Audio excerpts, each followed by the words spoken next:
Assalamualaikum warahmatullahi wabarakatuh. Perkenalkan kami dari kelompok 6 yang beranggotakan saya Amelia Juliana, Mega, dan Wenda. Di sini kami akan menjelaskan materi mengenai pengembangan media PSB. Saya sendiri akan menjelaskan mengenai pengertian dan tujuan pusat sumber belajar. Belajar adalah suatu proses yang kompleks dan terjadi pada semua orang serta berlangsung seumur hidup. Konsep belajar sebagai suatu upaya atau proses perubahan perilaku seseorang sebagai akibat dari interaksi peserta didik dengan berbagai sumber belajar yang ada di sekitarnya. Proses belajar pada hakikatnya terjadi dalam diri peserta didik yang bersangkutan, walaupun proses berlangsung dalam kelompok bersama orang lain. Selanjutnya yaitu langkah-langkah pengembangan PSB. Yang pertama yaitu melakukan analisis kebutuhan dan studi kelayakan PSB di satuan pendidikan. Yang kedua, mengembangkan sarana fisik PSB berdasarkan fungsi-fungsi yang akan dikembangkan. Yang ketiga, mengembangkan program-program PSB yang berorientasi pada pencapaian tujuan sosial dan benefit. Selanjutnya yaitu pengembangan bahan media dan bahan belajar ini dapat dilakukan dengan cara 1. Membuat atau menulis sendiri pengembangan media dan bahan belajar yang paling ideal. 2. Memodifikasi atau komplikasi yaitu menggunakan media dan bahan belajar yang telah ada di pasaran tetapi diadakan perubahan atau penambahan sesuai dengan kebutuhan pembelajaran. Yang ketiga, mengadaptasi yaitu menggunakan sebagian atau secara utuh dengan melengkapi panduan belajar dalam menggunakan media dan bahan belajar yang telah ada di pasaran.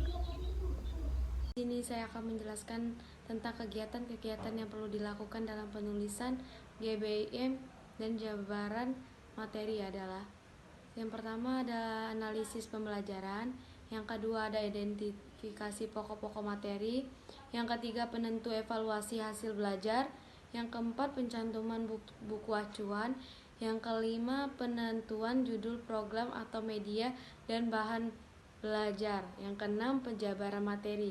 Yang selanjutnya tugas ahli materi dalam penulisan naskah. Yang pertama, mengkaji uang kebenaran isi materi dalam naskah program. Yang kedua, mengkaji ulang kesesuaian materi dengan tujuan pembelajar. Yang ketiga, memberikan masukan atau solusi alternatif terhadap segala permasalahan yang berhubungan dengan muatan atau kebenaran materi. Yang terakhir, tahap evaluasi. Yang pertama tuh tahap evaluasi pas master. Yang kedua, uji coba lab. Yang ketiga, penggunaan dan pemanfaatan media dan sumber belajar.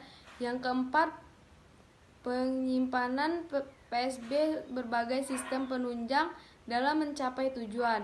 Yang kelima, mengelola PSB sebagai sistem penunjang dalam pencapaian tujuan atau kompetensi pembelajaran dan peningkatan kualitas pembelajaran. Baiklah, selanjutnya saya akan menjelaskan mengenai manfaat pengembangan PSB. Di sini manfaat pengembangan PSB itu sangat banyak sekali, yaitu salah satunya yang pertama memperluas dan meningkatkan kesempatan belajar, yang kedua melayani kebutuhan perkembangan informasi bagi masyarakat, yang ketiga mengembangkan kreativitas dan produktivitas tenaga pendidik dan pendidikan. Dan yang keempat, meningkatkan efektivitas dan efisiensi proses pembelajaran baik secara individu maupun kelompok. Nah, dan yang selanjutnya itu pengembangan PSB untuk peningkatan kualitas pembelajaran. Perlu diperhatikan hal-hal berikut. Yang pertama, menguasai dan memahami kompetensi dasar dan kompetensi lain dan baik. Yang kedua, menyukai apa yang diajarkan dan menyukai membelajarkan sebagai suatu profesi. Dan yang ketiga, mengalami peserta didik, pengalaman, kemampuan, dan prestasinya. Dan kesimpulan yaitu peningkatan kualitas pembelajaran dimaksudkan agar tercapai keunggulan dalam proses pembelajaran. Suatu pembelajaran yang unggul adalah pelajaran yang mengutamakan hasil dan memberikan peluang yang tinggi bagi guru dan peserta didiknya. Terima kasih.